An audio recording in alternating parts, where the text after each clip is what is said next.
Assalamualaikum warahmatullahi wabarakatuh. Bagaimana kabar anak-anak hari ini?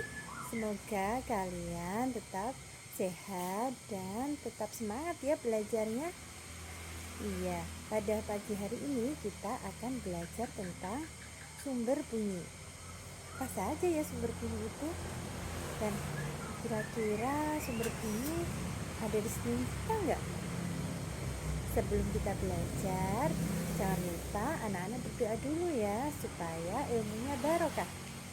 Dan jangan lupa disiapkan alat belajarnya ya. Kita simak video berikut. Sifat-sifat bunyi kelas 4 SD tema 1. Bunyi berasal dari getaran.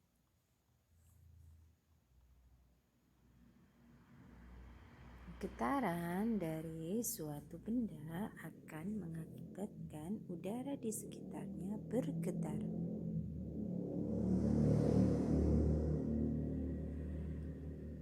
Bunyi merupakan hasil dari getaran suatu benda yang merambat dalam bentuk gelombang. Oleh karena itu, bunyi sering disebut sebagai gelombang bunyi. Bunyi dihasilkan oleh benda-benda yang bergetar.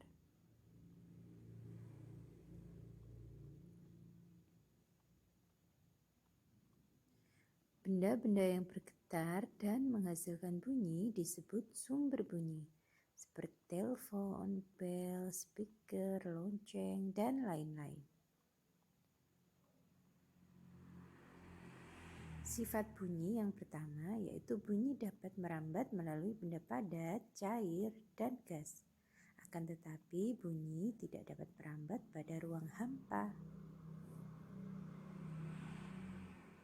Anak-anak bisa buktikan melalui latihan pada gambar seperti berikut ya.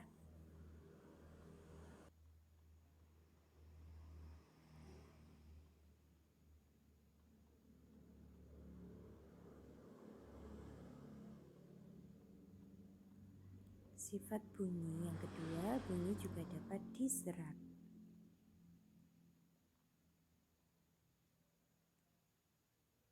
Karpet, goni, kertas, kain, busa, wol, dan benda-benda yang permukaannya lunak dapat digunakan untuk mencegah terjadinya gaung atau kerdang.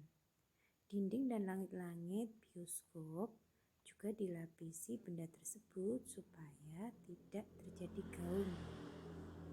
Benda itu tadi seperti spons, wol, kain, dan lain sebagainya. Sifat bunyi yang ketiga yaitu bunyi dapat dipantulkan.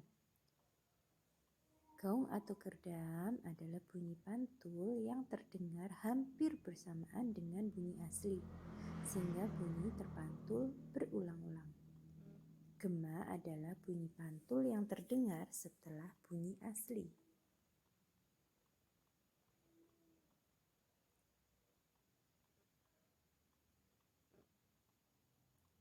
Bagaimana ya suara bisa masuk ke telinga kita? Ya, ini ada gambar bagian telinga kita. Ternyata seperti itu ya di dalam telinga kita. Wah, Masya Allah ya.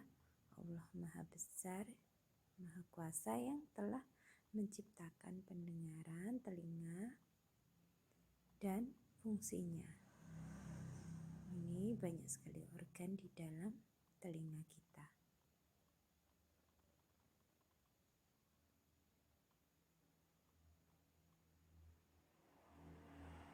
Bagaimana ya cara kerja telinga?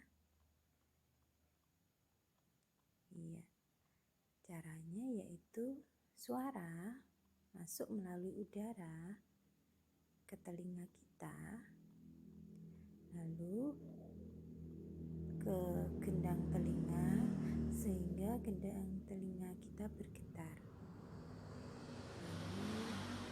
Lalu diteruskan menuju tulang pendengaran telinga yaitu saraf, kemudian ke telinga tengahmu dan diubah menjadi pesan-pesan listrik di telinga dalammu, lalu dilanjutkan ke otak lewat saraf. Subhanallah, begitu proses kita bisa mendengarkan ya. Jenis bunyi yang pertama yaitu bunyi infrasonik, yaitu bunyi yang mempunyai frekuensi sangat rendah, kurang dari 20 Hz. Bunyi infrasonik ini bisa didengar oleh kelelawar, anjing, jangkrik, dan kuda. Yang kedua, bunyi audiosonik. Bunyi ini mempunyai frekuensi di antara 20 sampai 20.000 Hz. Bunyi audiosonik dapat didengar oleh manusia. Yang ketiga, bunyi ultrasonik. Bunyi ultrasonik mempunyai frekuensi sangat tinggi, yaitu lebih dari 20.000 Hz. Nah, itu tadi anak-anak materi tentang bunyi dan sumber bunyi serta sifat-sifat bunyi. Oke, anak-anak sudah paham ya sekarang tentang bunyi? Oke, kalau begitu mari kita melanjutkan dengan latihan yang Guru berikan ya. Selamat berlatih, tetap semangat ya. Assalamualaikum warahmatullahi wabarakatuh.